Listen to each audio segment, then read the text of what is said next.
For someone who appeared to be concerned about women's rights during her candidacy, Hillary Clinton hasn't really been all that vocal about the Me Too campaign. And with her ties to Harvey Weinstein, you could maybe understand why. But now a new report out in the New York Times shows that it goes even deeper than that. A senior advisor to Hillary Clinton's 2008 presidential campaign, who was accused of repeatedly sexually harassing a young subordinate, was kept on the campaign at Mrs. Clinton's request, according to 4 people familiar with what took place. Mrs. Clinton's campaign manager at the time recommended that she fire the advisor, Bernd Strider, but Mrs. Clinton did not. Instead, Mr. Strider was docked several weeks of pay and ordered to undergo counseling, and the young woman was moved to a new job. So before I even get to more of the details, I have to just point out how crazy this is. So this young staffer that worked for Clinton in 2008, she complained about Bernd Strider, the advisor who was sexually harassing her, and instead of Mr. Strider being removed from the campaign, it was the young subordinate, the woman that complained about the sexual harassment. She was moved to another part of the campaign. This is under Hillary Clinton, somebody who has put herself out there as a fighter for women's rights.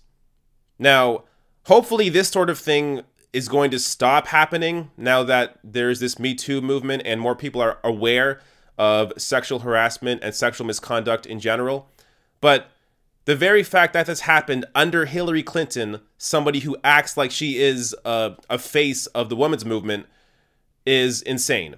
Now, who was Mr. Strider? Was he a foreign policy advisor? An economic advisor? No. Mr. Strider, who was Mrs. Clinton's faith advisor, yeah, her faith advisor.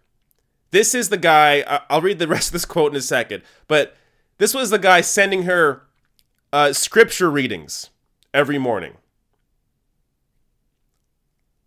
I guess I shouldn't be surprised. This is the sort of thing that tends to happen with people who are high up in that sort of, or in that industry. But yeah. So let me read the rest of that. Mr. Strider, who was Mrs. Clinton's faith advisor, a co-founder of the American Values Network, and sent the candidate scripture readings every morning for months during the campaign, was hired 5 years later to lead an independent group that supported Mrs. Clinton's 2016 candidacy, Correct the Record, which was created by a close Clinton ally, David Brock.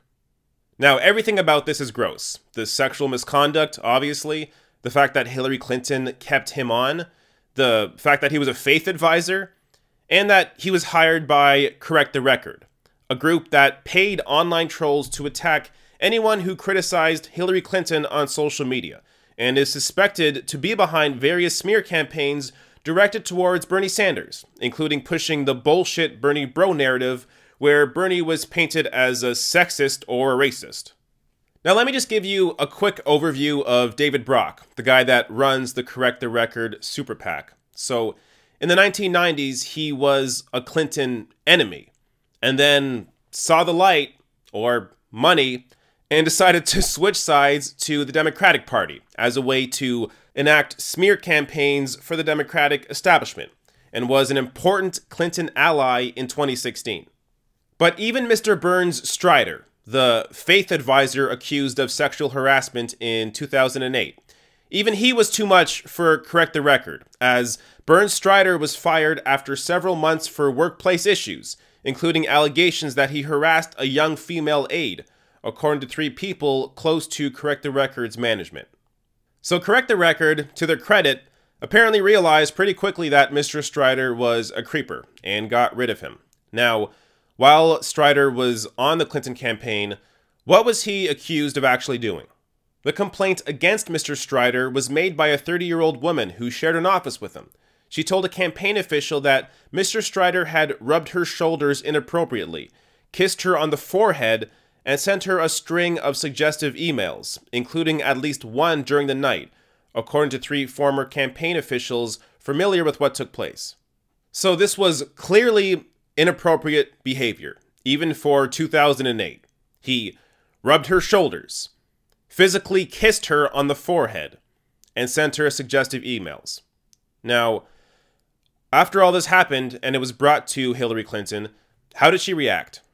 The complaint was taken to Ms. Doyle, the campaign manager, who approached Mrs. Clinton and urged that Mr. Strider, who was married at the time, be fired, according to the officials familiar with what took place. Mrs. Clinton said she did not want to, and instead, he remained on her staff. So this complaint was taken directly to Hillary Clinton by her campaign manager, who suggested that Mr. Strider get fired. But no, he was kept on at the request of Hillary Clinton. Now, this is something you expect from Donald Trump.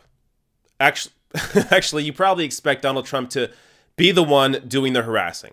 So, look, this doesn't always have to be about competition.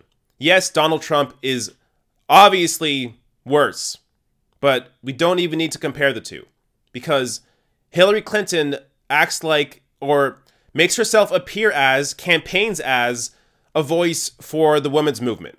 But here she is in 2008, ignoring a sexual harassment complaint of her own advisor.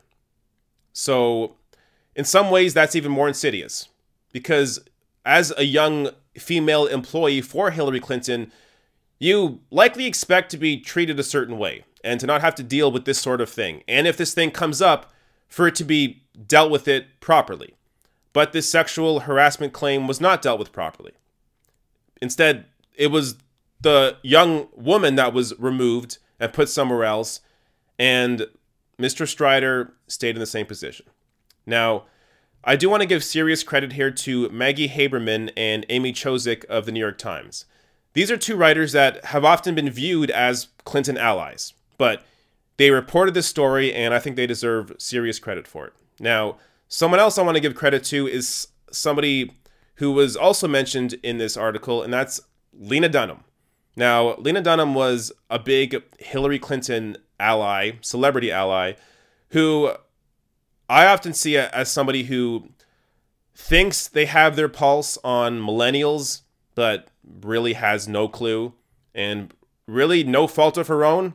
Lena Dunham grew up in a wealthy family in New York City, had an HBO show in her early 20s because of her parents' connections and just her own upbringing.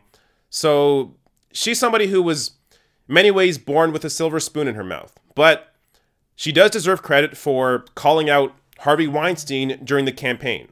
Lena Dunham, one of Mrs. Clinton's most visible celebrity supporters in her 2016 presidential bid, told The Times that she warned two Clinton campaign aides against associating with Mr. Weinstein. Quote, "I just want you to know that Harvey's a rapist, and this is going to come out at some point."